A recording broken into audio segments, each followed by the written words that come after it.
Hello everyone, my name is Samer and today we're gonna be studying Level 4 Reading Unit 4. How important is it to write by hand? First of all, let's discuss the following questions. Do you like to write by hand? Why? Possible answers include, yes, I like to write by hand. I don't type fast, so I can write what I need by hand. I have more confidence in what I write with a pen. 2. Why is it important to preserve the skill of writing? Answer: writing is a very old system. We use it every day and we can use it when we don't have a computer. And 3. Look at the photo. Why are these people writing by hand? Why might this be important to them? So a possible answer after looking at the photo is, I think these people are writing by hand because they want to preserve a part of their culture.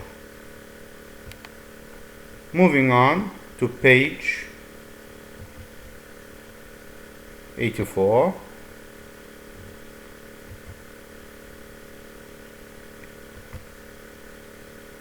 Now, important vocabulary to focus on during the reading are advocate, alternative, attain, by hand, distinctive, ensure, legible, maintain, nerve, proficient, stimulate, and worthwhile.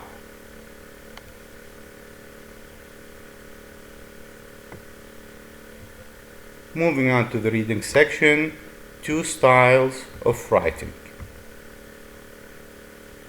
What does it mean to learn a language? Of course, we need to produce the sounds that make up words, put words together into meaningful units, and understand others who speak to us. To be literate, able to read and write, we also need to read and write. We should be able to write the letters of the alphabet, but with all the other parts of the language that need to be practiced, is it important to learn 2 ways to write them? Educators have long seen the connection between learning to read and learning to write the letters that make up words. In one study, adults who learned to write a new alphabet with paper and pencil were better able to recognize and remember letters than their counterparts, who only studied the printed letters but did not try to form them. In addition, children develop fine motor skills and control when learning to write by hand. They must pay attention to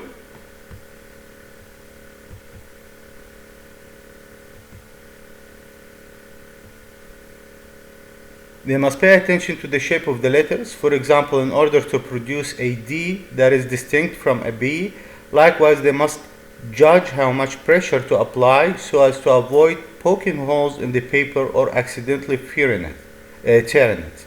They must learn to move their hands and not smudge their work while writing. Also, they need to keep the words in a straight line and pay attention to how the letters are placed with respect to one another. For example, the stem of a B rises while the stem of a P falls. Educators also employ tactile and kinesthetic methods to help young children learn to form their letters. Children may trace letters on sandpaper to stimulate nerve endings in their fingers. Similarly, they may use their whole arm and shoulder to write giant letters in the sand or on big pieces of paper. Using these large muscle groups helps to establish important nerve connections between the muscles and the brain. With so many subjects competing for attention, some parents and teachers have raised questions about how worthwhile it is to teach children both to print, to form letters in much the same way as they are seen in books, and to write in cursive, a kind of writing that connects the letters of a word together. Is it worth the time spent on learning both forms, or is it enough to learn just to print, leaving more time for other subjects such as reading or computer skills? Moving on to next page, 86.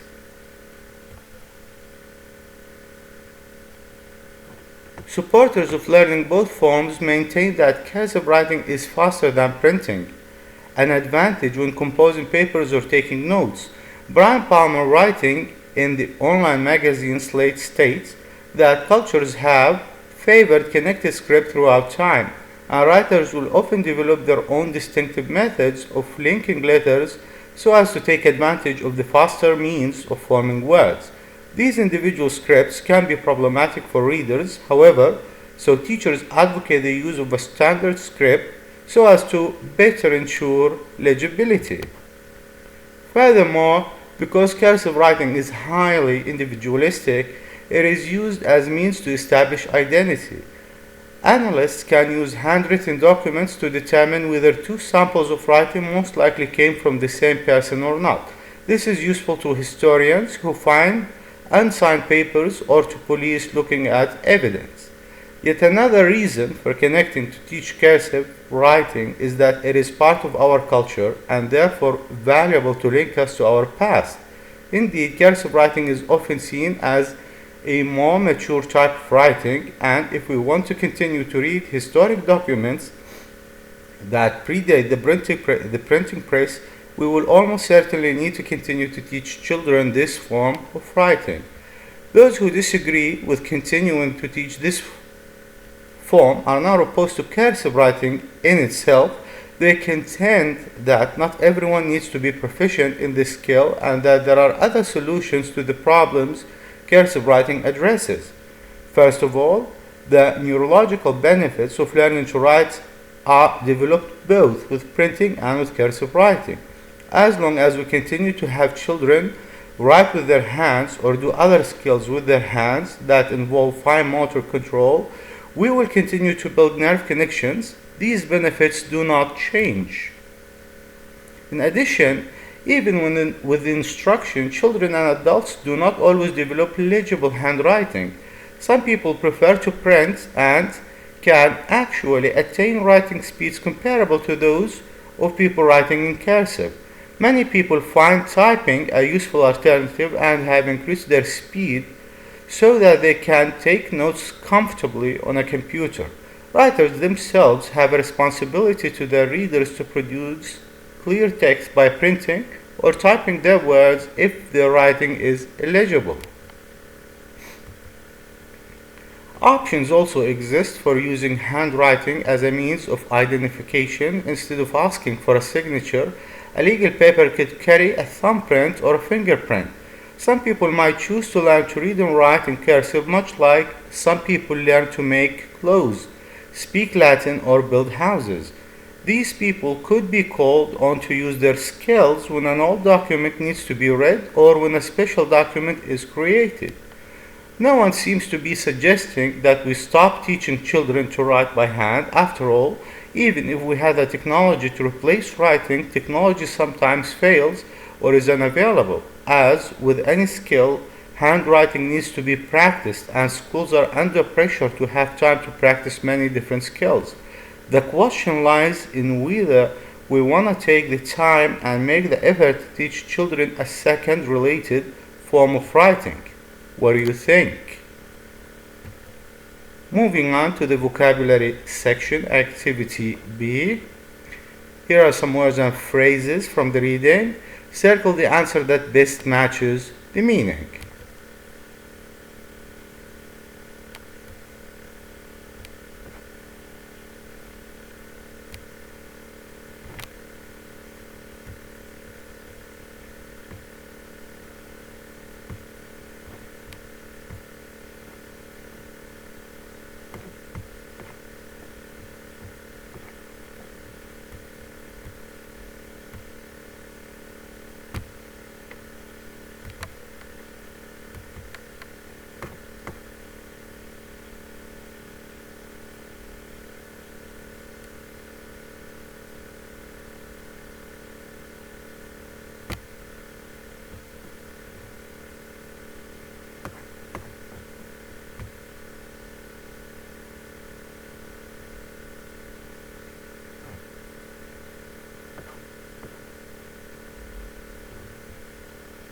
Sorry for that. Moving on. Sentence 1. My computer stopped working, so I wrote my essay by hand. The answer is C, with the hands, by hand. 2. When his heart stopped, the doctor stimulated it to keep him alive. B. Made active. 3. Your hands are sensitive because you have a lot of nerves in them. The answer is A. Things that let you move or feel pain. 4. All our practice was worthwhile because we won the game. The answer is C. Get to spend time on or put effort into. 5. Some people maintain that writing in cursive is still necessary. The answer is B. Keep stating that something is true. 6. My teachers identified my distinctive handwriting when she looked at my note. The answer is A. Different from others. 7. He's going to advocate for a typing class next semester. The answer is A.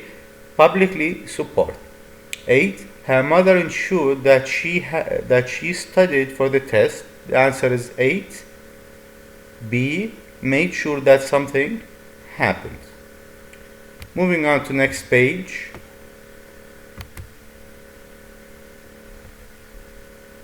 9. It took hard work to become proficient in writing Chinese script. The answer is C. Able to do something well. 10. A teacher's writing needs to be legible to students. The answer is C. Clear enough to read. 11. After 4 years, we will attain a university degree. The answer is B. Succeed in getting. And 12. We didn't like our decision, but we didn't like the alternative either. The answer is C. Something that you choose. Moving on to activity D. Circle the answer that best completes each statement. 1. Some benefits of writing by hand include A. Understanding differences in letters and gaining muscle control. 2. People disagree about whether. C. Children should learn to write in 2 different ways. 3. Some benefits of writing in cursive are C. It is faster and individualistic. And 4. People agree that B. Children should learn to write by hand. Moving on.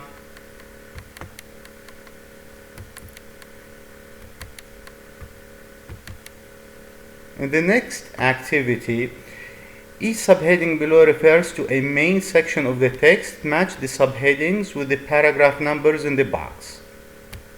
1. Benefits of writing by hand. As you can see, paragraphs 2 and 3. 2. Reasons for teaching cursive writing. The answer is paragraphs 5 and 7. 3. Explanation of the problem with teaching cursive writing. The answer is paragraph 4. And 4. Reasons against teaching cursive writing. The answer is paragraphs 8 and 11.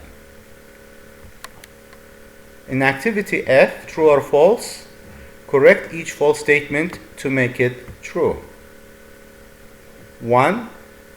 People who study letters in print and how to form them by hand learn the alphabet more quickly. True. 2. Tactile and kinesthetic methods of teaching can develop brain and nerve connections. True. 3. Brian Palmer states that most cultures through history have preferred printing over cursive writing. False. He states that cultures have favored connected script throughout time. 4. Researchers can match a person's identity to a piece of handwriting. True. 5. Children must learn cursive in order to refine nerve connections and develop good motor skills. False. Children can also refine nerve connections and develop good motor skills when learning how to print. Moving on, page 90. Reading skill. Understanding, compare and contrast organization. Now, writers compare and contrast information in order to examine the similarities and differences between two subjects. Comparisons show the subject similarities, while contrast examines their differences. So, let's look at this T-chart to quickly identify and separate the information about the two subjects. For example, look at the paragraph and the chart below. So if we look at this paragraph, as you can see, we have printing and cursive. This is contrast between the two methods of writing. In printing, printing includes separate letters, and cursive includes connected letters. Printing is more legible, while cursive less clear, harder to read. So you can also divide the information further by adding categories or topic areas down the side of the chart. Look at the chart below. After you chart the information, you can easily examine the ideas for similarities and differences. So, in activity A, you need to read again paragraphs 5 to paragraph 11 from the reading 1 on page 86. Underline the good and bad points about print and cursive. Then write the information in the chart below, which should be as follows. As you can see, speed. Under print, you write, some people can write quickly, and cursive usually faster than print. Legibility. Under print, more legible, under cursive, harder to read. Choice. Under print, can also learn to type fast. Under cursive, individualistic, people can choose to learn or not. Finally, part of culture. Under print, can be left to specialists. Under cursive, more mature, variable link to past. Moving on. Reading 2. Haji Noordin, a Chinese Muslim calligrapher. So, if we look at the previous section in activity A, you will learn about Haji Noordin's work as a calligrapher and how he feels about it. What do you expect to learn about his work as a calligrapher? Add 3 things to the first list.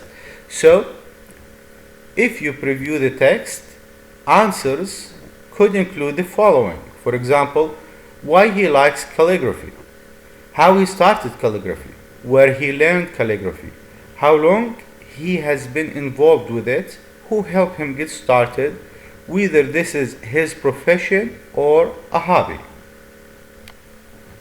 Now let's look at the vocabulary.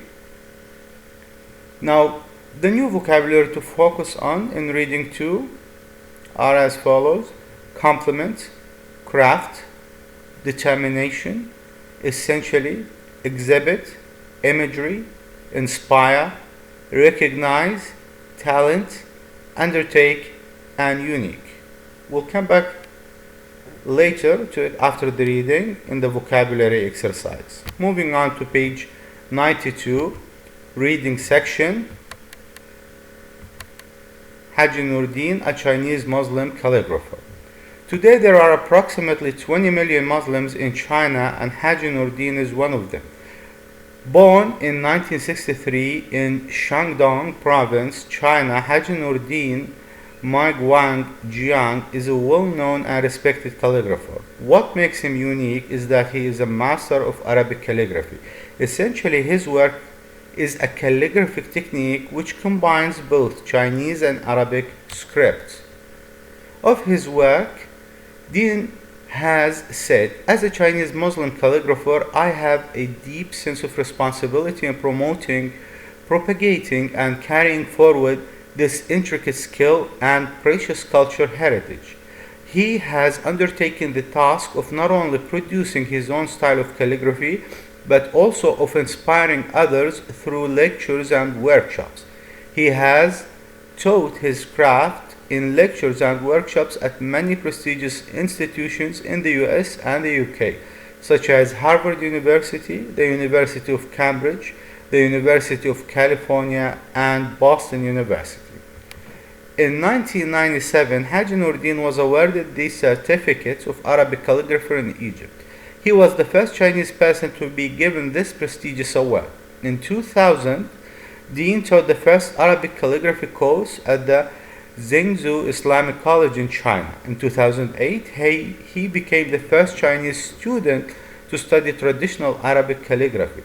When he traveled to Istanbul and studied under 2 distinguished calligraphers, Sheikh Hassan Jalabi and Dawood Bakhtash. In an article in ArabNews.com, Afra Nushad names Dean as one of the top influential Muslims of 2009. Dean's work has been collected and displayed in museums around the world, where he is recognized for being the first Chinese/Arabic calligrapher. He has exhibited his work in many countries, including the US, in the San Francisco Museum and the Harvard University Museum, the UK, in the British Museum and the National Museum of Scotland, Ireland, Australia, Canada, and Singapore. In the Middle East, his work has been shown in the United Arab Emirates, Qatar, and Kuwait. Naushad says, most of the pieces of his calligraphic work are a creative exaltation celebrating the glory of God with the verses of the Holy Quran.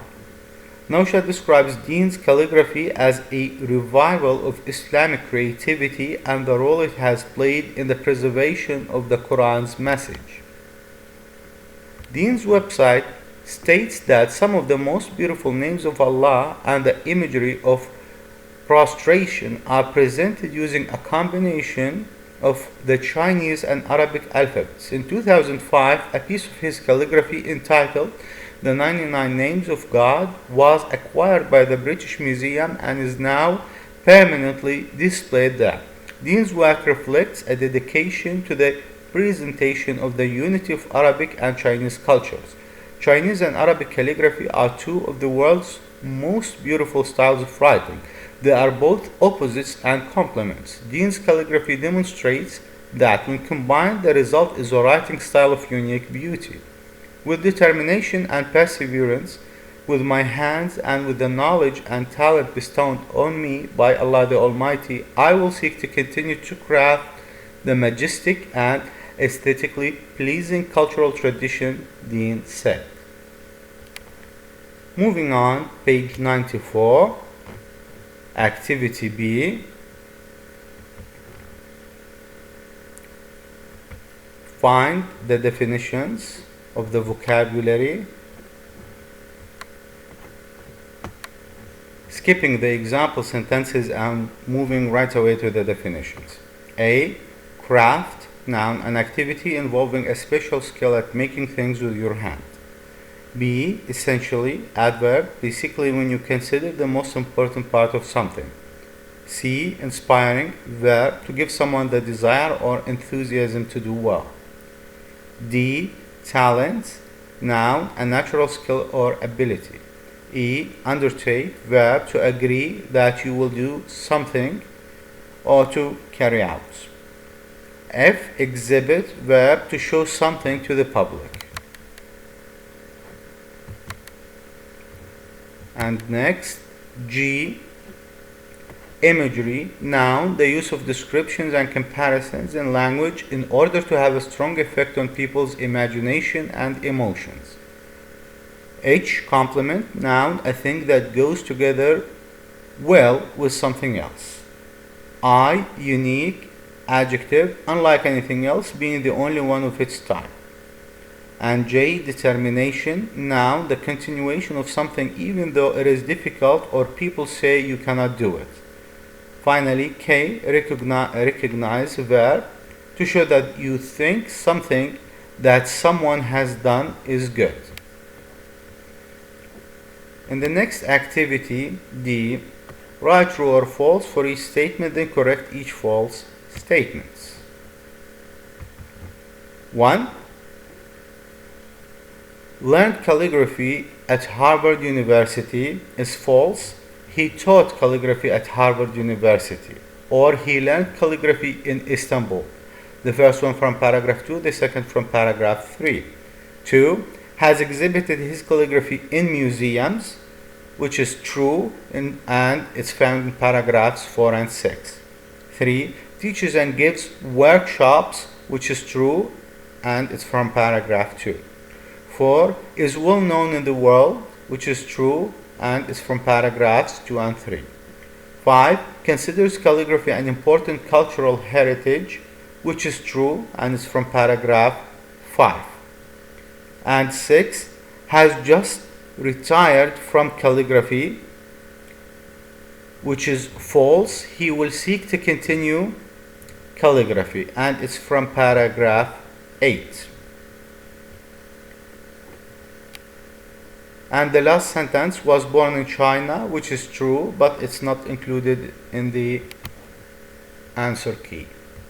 Moving on to activity E. Number the events in the order in which they occurred in the reading.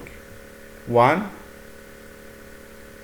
So if we move on to the right order, the first sentence is sentence 1. Haji Nuruddin was awarded the certificate of Arabic calligrapher in Egypt, and it's the first sentence in the following group.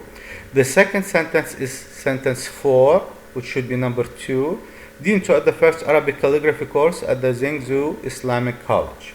The third sentence is sentence 3. Dean became the first Chinese student to study traditional Arabic calligraphy.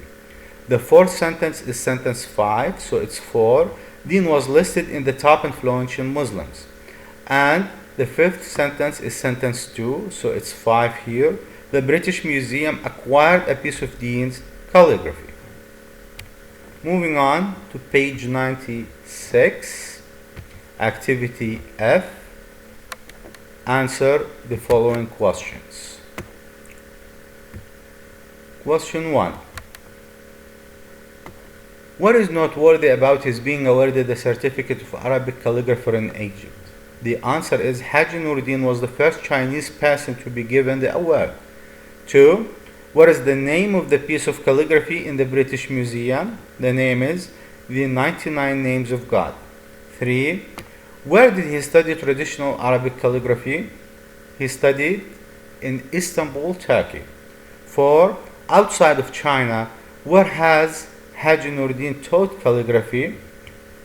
He taught calligraphy at Harvard University, the University of Cambridge, the University of California, and Boston University.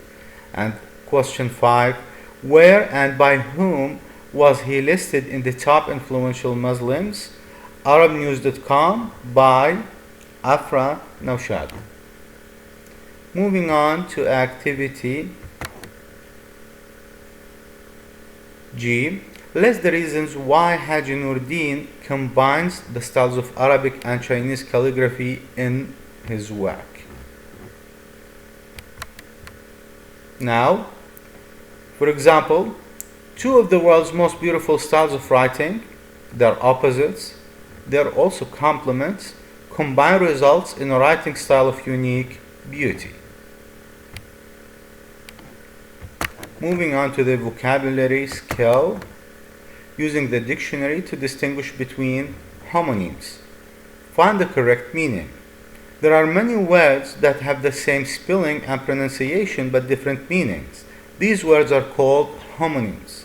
Words with the same pronunciation and spelling but they have different meanings. For example, bank can mean an organization that provides various financial services. For example, my salary is paid directly into my bank. Or it can mean the side of a river and the land near it. Example, she jumped into the river and swam to the opposite bank. Some homonyms may be different parts of speech. For example, a noun with one or more meanings and a verb with other meanings, like place, noun, a particular position, point or area. This would be a good place for a picnic. Or place as a verb, to put something in a particular place, especially when you do it carefully. For example, he carefully placed his hand on his son's shoulder. Advanced dictionaries will list all the word forms and definitions for them. When using a dictionary to find the correct meaning of a word, it is important to read the entire sentence and consider the use and context. Moving on to page 98, activity A. What you need to do here is look at the dictionary entry for the word craft and check the correct information. So, if you read the entry, let's check the correct information. Craft can be used as a noun, a verb. Craft can mean a boat, a skill to make. Moving on to activity B. Read the sentences and phrases from readings 1 and 2. Look up each bold word in your dictionary. Find the part of speech and the correct definition based on the context. So you need to find the correct definition from the context of the sentences. From reading 1, children may trace letters on sandpaper to stimulate nerve endings in their fingers. It's a verb to make something develop or become more active. 2. Using these large muscle groups helps to establish important nerve connections between the muscles and the brain. And the definition of nerve in this sentence, it's a noun, any of the long threads that can carry messages between the brain and parts of the body, enabling you to move, feel pain. 3. Supporters of learning both forms maintain that cursive writing is faster than printing. The definition is, maintain is a verb to keep stating that something is true even though other people do not agree to do or do not believe it. 4. Some people prefer to print and can actually attain writing speeds comparable to those of people writing in cursive. Attain is a verb to reach a particular age, level, or condition. From reading 2, what makes him unique is that he is a master of Arabic calligraphy. The answer is, unique is an adjective, and the definition is very special or unusual. 6. He has undertaken the task of not only producing his own style of calligraphy. So, undertaking is a verb to make yourself responsible for something and start doing it. 7. But also inspiring others through lectures and workshops. Inspiring is a verb to give somebody the desire, confidence, or enthusiasm to do something well. And 8. Some of the most beautiful names of Allah and the imagery of prostration. So, imagery is a noun, language that produces pictures in the mind of people reading or listening. Alright everyone, that's it. Thank you for listening and stay safe.